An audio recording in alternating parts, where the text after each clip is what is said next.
রাজধানীর ব্যস্ত সড়কে পথচারীকে মারধরের ঘটনায় সামাজিক যোগাযোগ মাধ্যমে তীব্র আলোচনার সমালোচনার জন্ম দিয়েছে রাশিয়ান বংশোদ্ভূত বাংলাদেশি মডেল মনিকা কবির। গুলশান এভিনিউ এলাকায় ঘটে যাওয়া এই ঘটনার একটি ভিডিও ইতিমধ্যে নেট দুনিয়ায় ভাইরাল হয়ে গেছে। ভাইরাল ভিডিওতে দেখা যায় ট্রাফিক সিগন্যালে অসংখ্য গাড়ি আটকে আছে। এ সময় কাঁধে ব্যাগ নিয়ে এক পথচারী রাস্তা পার হচ্ছিলেন। ধারণা করা হচ্ছে ওই ব্যক্তির ব্যাগ মনিকা কবিরের কোনোয়ে লেগে যায়, আর এতেই হঠাৎ ক্ষিপ্ত হয়ে ওঠেন তিনি। এরপর পথচারীকে ধাক্কা দিয়ে হাতে থাকা ব্যাগ দিয়ে কয়েকবার আঘাত করতে দেখা যায় তাকে। আশেপাশে অনেক মানুষ উপস্থিত থাকলেও কেউ তেমনভাবে হস্তক্ষেপ করেননি।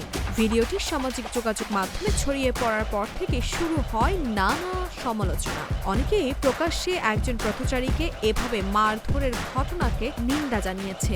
আবার কিছু ব্যবহারকারী দাবি করেছেন ওই পথচারী নাকি মনিকার প্রতি অশোভন ইঙ্গিত করেছিলেন, যদিও এ বিষয়ে এখনো কোনো নিশ্চিত তথ্য পাওয়া যায়নি। ভিডিও শেষ অংশে দেখা যায় মারধরের পর মনিকা কবির ভিডিও ধারণকারী ব্যক্তির দিকে তাকিয়ে একটি ফ্লাইং কিস ছুড়ে দেয়, যা নিয়ে আবারও বিতর্ক তৈরি হয়েছে। মনিকা কবির মূলধারার মডেলিং জগতের খুব বেশি সক্রিয় নয়, তবে ইউটিউব সাক্ষাৎকার এবং বিভিন্ন অনলাইন ভিডিওতে উপস্থিত হয়ে নানা মন্তব্য ও কর্মকাণ্ডের কারণে এর আগেও কয়েকবার সামাজিক মাধ্যমে আলোচনায় এসেছে।